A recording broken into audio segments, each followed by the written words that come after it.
हरे भरे जंगल में सुबह का समय था। सूरज की सुनहरी किरणें पेड़ों की टहनियों से छनकर धरती पर बिखर रही थीं।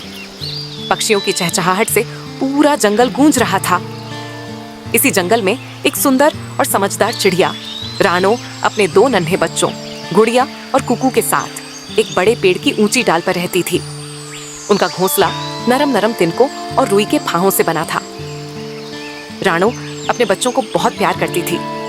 वह हर सुबह उड़कर जंगल के अंदर भोजन की तलाश में जाती और अपने बच्चों के लिए मीठे फल और ताजे अनाज लेकर आती। गुड़िया और कुकू छोटे थे, लेकिन बहुत चंचल और जिज्ञासु भी।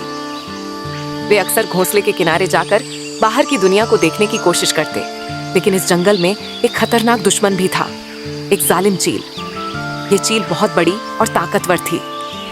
वह छोटे पक्षियों को पकड़कर खा जाती थी। जंगल के सभी पक्षी उससे डरते थे। उसकी डरावनी आंखें और बड़े नुकीले पंजे देखकर कोई भी सहम जाता। रानो जानती थी कि उसकी दुनिया में सिर्फ सुंदरता ही नहीं, बल्कि खतरे भी हैं। वह अपने बच्चों को रोज समझाती। गुड़िया और कुकू, याद रखना, जब तक मैं घर वापस ना आ जाऊं, तुम घोंसले से बाहर मत निकलना। जालिम चील कभी भी आ सकती है। गुड़िया और कुकू अभी छोटे थे, लेकिन समझदार भी थे। वे अपनी माँ की बात मानते और जब तक रानो वापस ना आ जाए तब तक घोंसले के भीतर ही रहते। रानो की जंगल में कई दोस्त भी थे। पास के आम के पेड़ पर एक तोता रहता था, जिसका नाम मीठू था। वह बहुत चतुर और तेज था। वह जब भी जंगल में कुछ अजीब या खतरनाक देखता तो जोर जोर से आवाज लगाकर सबको सावधान कर देता।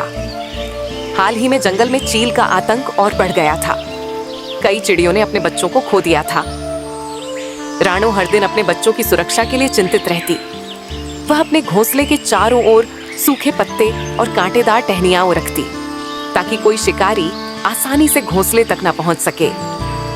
लेकिन जालिम चील ने रानो के बच्चों को देख लिया था। वह जानती थी कि ये दोनों नन्हे बच्चे उसके लिए आसान शिकार हो सकते हैं।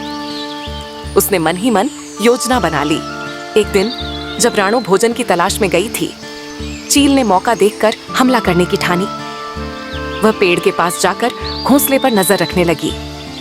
गुड़िया और कुकू घोंसले में अकेले थे। माँ ने कहा है कि हमें बाहर नहीं जाना। हाँ, लेकिन मैं माँ को ढूंढना चाहती हूँ। दोनों बहुत छोटे थे, इसीलिए उन्हें नहीं पता था कि बाहर कितना बड़ा खतरा मंडरा रहा है। उसी समय मीठू तोता पास के पेड़ पर बैठा था।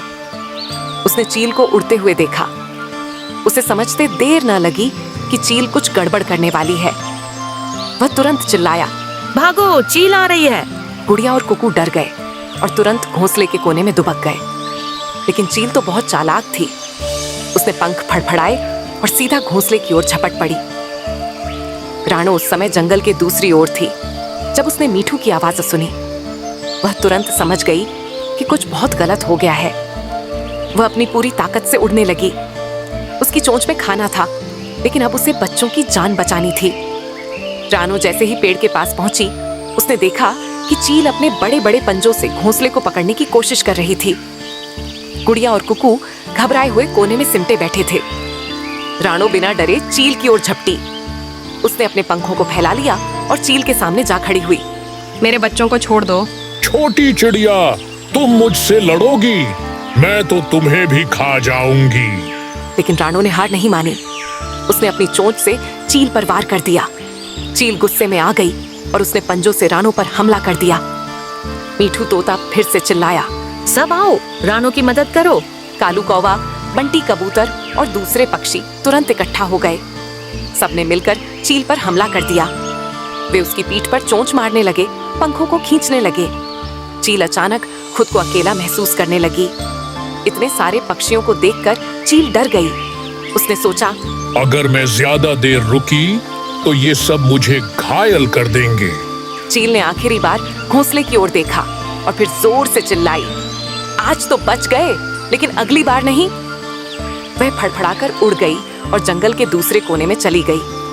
रानो ने जल्दी से अपने बच्चों को गले से लगा लिया। गुड़िया और कुकू अभी भी डरे हुए थे, लेकिन वे अपनी माँ को देखकर सुरक्षित महसूस कर रहे थे। रानो ने अपने बच्चों को प्यार से समझाया बच्चों, माता पिता जो कहते हैं वह हमेशा तुम्हारी भलाई के लिए होता है। तुम्हें हमेशा सतर्क रहना चाहिए और कभी भी अकेले घोंसले से बाहर नहीं जाना चाहिए।